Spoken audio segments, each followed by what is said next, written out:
అందరికీ నమస్కారం. ఫైనల్లో ఐసీసీ ఛాంపియన్స్ ట్రోఫీ ఫైనల్లో ఇండియా, న్యూజిలాండ్ జట్లు హోరాహోరీగా తలపడతా ఉన్నాయి.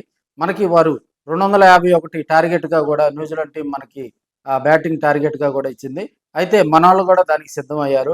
ఇండియాకే వరల్డ్ కప్ గెలిచే అవకాశాలున్నాయి. ఎందుకంటే మేబీ 40-45 ఓవర్లలోపే మనోళ్ళు ఆ టార్గెట్‌ని ఛేదించే అవకాశం ఉంది. ఎందుకంటే మన బ్యాటింగ్ లైనప్ అలా ఉంది.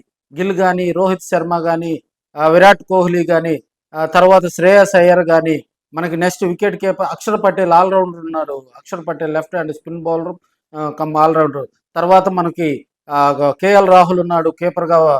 ఈ మధ్య కాలంలో సక్సెస్ అయినటువంటి కేఎల్ రాహుల్ ఉన్నాడు. దాని తర్వాత కూడా మనకి హార్దిక్ పాండ్యా ఉన్నాడు, జడేజా, పిన్షెట్టి జడేజా ఉన్నారు. అప్పటి వరకు కూడా మనకి బ్యాటింగ్ లైనప్ చాలా దృఢంగా ఉంది కాబట్టి న్యూజిలాండ్ టీంలో శాంతనార్ను ఎదుర్కొంటూ స్పీడ్ బౌలింగ్లో అనవసరపు షాట్లకు వెళ్లకుండా, హుక్ షాట్లు కొట్టకుండా దాదాపుగా డిఫెన్స్ కనుక ఆడుకుంటా ఉన్నాడు. ఎందుకంటే చేజింగ్ కూడా 250 అబోవ్, పెద్ద చేజింగ్ ఏం కాదు. సో ఇప్పుడున్న పరిస్థితుల్లో కూడా ఇండియా టీంకి అక్కడ గెలిచే అవకాశాలు ఉన్నాయి. కుల్దీప్ యాదవ్ కానీ, వరుణ్ చక్రవర్తి కానీ, మనకి రవీంద్ర జడేజా కానీ, అక్షర్ పటేల్ కానీ ఫుల్ టైం ఓవర్లు కూడా వారి చేత వేయించి 40 ఓవర్లతో కూడా మనకి స్పిన్నర్లతోటే మన కెప్టెన్ వేయించడం జరిగింది. సో ఇండియా బ్యాటింగ్ లైనప్ని న్యూజిలాండ్ ఎదుర్కోవాలంటే వాళ్ళు కూడా పార్ట్ టైం స్పిన్నర్లను కూడా ఉపయోగించుకునే అవకాశం ఉంది. సో పార్ట్ టైం స్పిన్నర్లతోటి కొంచెం తలకాయ నొప్పిగా ఉంటుంది. సో వాటిని కనుక మన వాళ్ళు కనుక ధీటుగా ఎదుర్కోగలిగితే మనం ఇండియా మరో ఛాంపియన్స్ ట్రోఫీ తన ఖాతాలో వేసుకుంటుందని కూడా తెలియజేసుకోవచ్చు.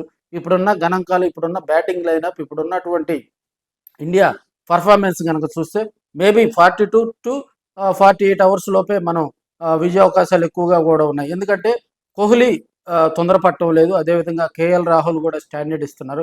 వారి ఇరువురు కూడా బ్యాటింగ్ లైనప్ శ్రేయస్ అయ్యర్ వీరందరూ దూకుడుగా ఆడినా కూడా, గిల్లు దూకుడుగా ఆడినా, మనకి రోహిత్ శర్మ దూకుడుగా ఆడినా కూడా మిగతా వాళ్ళందరినీ కూడా కోహ్లీ, అక్షర్ పటేల్ వీళ్ళందరినీ కూడా మోటివేట్ చేసుకుంటూ ముందుకు గనక సాగితే దాదాపుగా మనకి మ్యాచ్ ఈజీ విన్ అవుతుందో అని కూడా మనకు తెలియజేసుకోవచ్చు.